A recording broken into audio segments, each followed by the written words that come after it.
Então vamos para mais uma videoaula de revisão de ciências. Livro 8º ano, caderno 2, capítulo de 1 a 4. Vamos lá. A nossa primeira questão é o seguinte. A visualização de um cometa depende da sua composição e de sua proximidade com o Sol. Os cometas são mais fáceis de serem vistos quando apresentam uma longa cauda.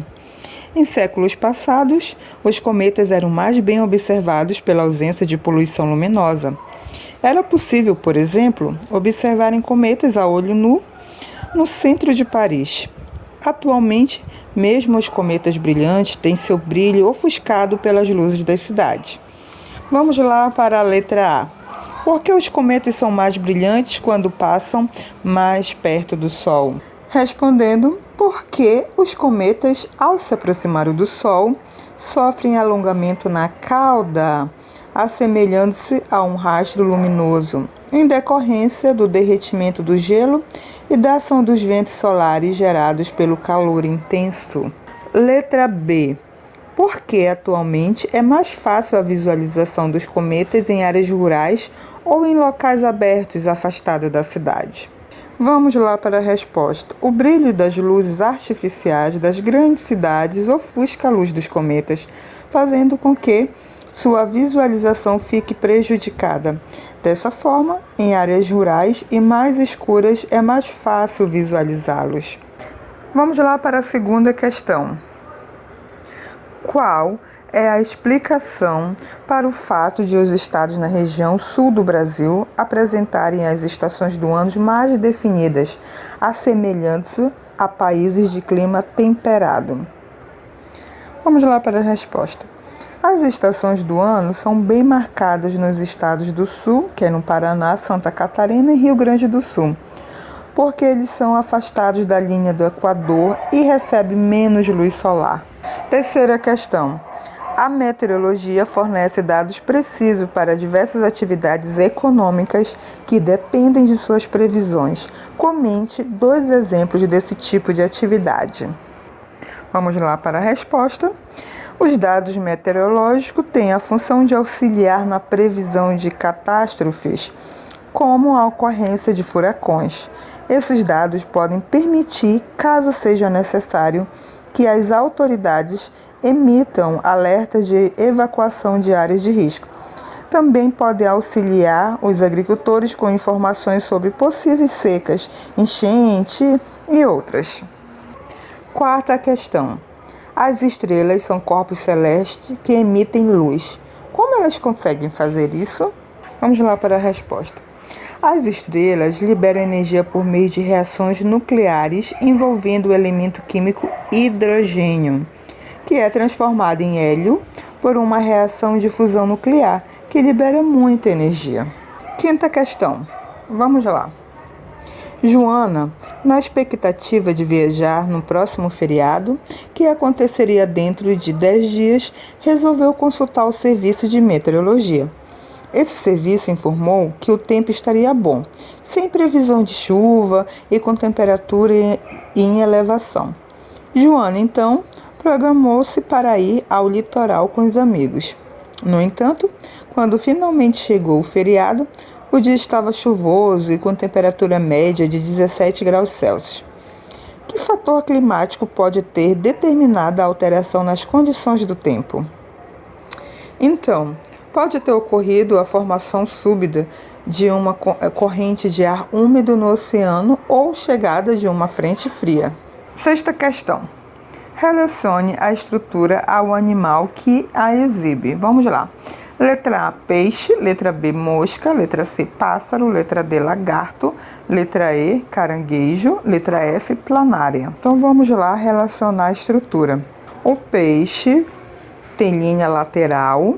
A mosca tem olhos compostos, o pássaro tem seringe, o lagarto tem órgão de Jacobs e o caranguejo tem olhos sobre um pedúnculo e a planária tem ocelos. É essa a relação entre a estrutura, ok? Sétima questão. Observe os animais nas imagens e relacione cada um deles ao sentido mais aguçado que apresentam. Então vamos relacionar começando pela letra A. Nos golfinhos, a ecolocalização permite que consigam formar imagens do fundo do oceano e localizar presas. Na letra B, nos peixes, a linha lateral é capaz de detectar vibrações na água.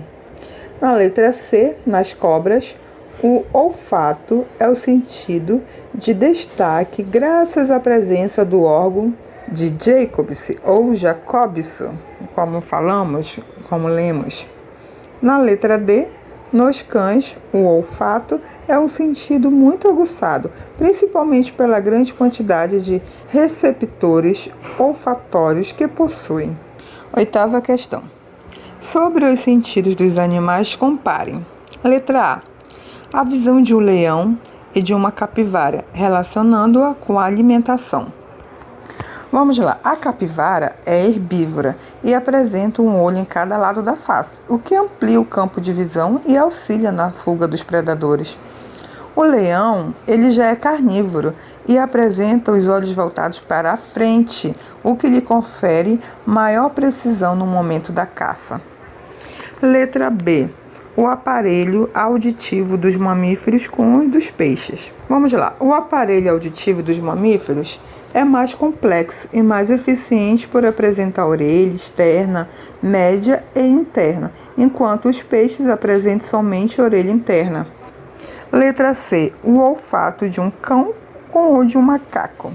Os cães são ótimos farejadores, apresentam um grande número de receptores olfatórios, quando comparados a outros vertebrados. Por isso, têm maior habilidade olfativa que os macacos.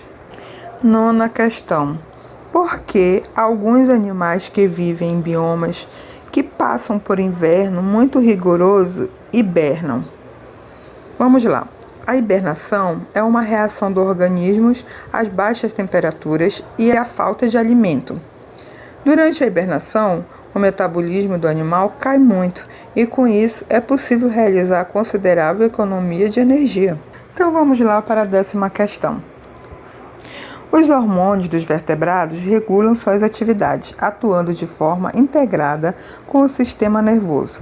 As glândulas são os locais de produção dessas substâncias de natureza química variada, que geralmente agem à distância sobre um órgão-alvo, cujas células são dotadas de receptores para reconhecê-las.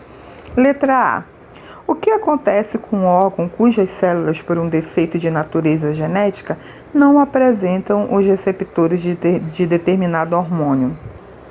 Vamos lá para a resposta. O hormônio não poderá regular a atividade desse órgão, o que provavelmente acarretará algum problema fisiológico para o organismo. Letra B. Por que a hipófise é chamada de glândula mestra? Vamos lá. Por meio de seus hormônios, a hipófise regula o funcionamento de outras glândulas. Além disso, ela atua em diversos processos fisiológicos do organismo, como produção de leite, crescimento e a reabsorção de água nos rins. Então vamos lá para a 11ª questão. Identifique os hormônios responsáveis pela letra A. Determinação do dimorfismo sexual. Esse hormônio é o estrogênio e testosterona. Letra B.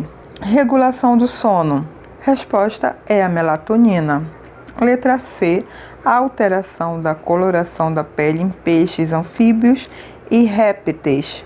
É o hormônio intermedina. Letra D. Sensação de bem-estar, felicidade. É a endorfina, serotonina e dopamina. 12ª questão. Os hormônios relacionam-se com a reprodução entre indivíduos da mesma espécie. Explique como isso ocorre. Então vamos lá.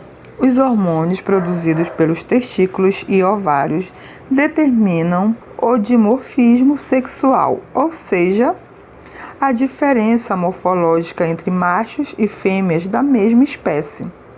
Elas também estimulam a produção de feromônios, o que favorece a atração sexual e, consequentemente, a cópula. Então vamos lá para a nossa última questão, 13ª. Um comerciante de maçãs, após transportá-las ainda verde por 10 dias em uma câmara frigorífica, deixou-as em ambiente natural e mandou que fossem queimados 100 quilos de serragem, de tal forma que a fumaça entrasse em contato com as frutas. Explique a razão desse procedimento e o efeito provocado nas maçãs. Vamos lá para a resposta. O transporte em câmara refrigerada retarda o amadurecimento dos frutos, uma vez que sob baixas temperaturas é inibida a produção do gás etileno, hormônio responsável por essa ação. Durante a combustão da serragem, que é composta de restos de madeira, há liberação de gás etileno, o que leva ao amadurecimento das maçãs.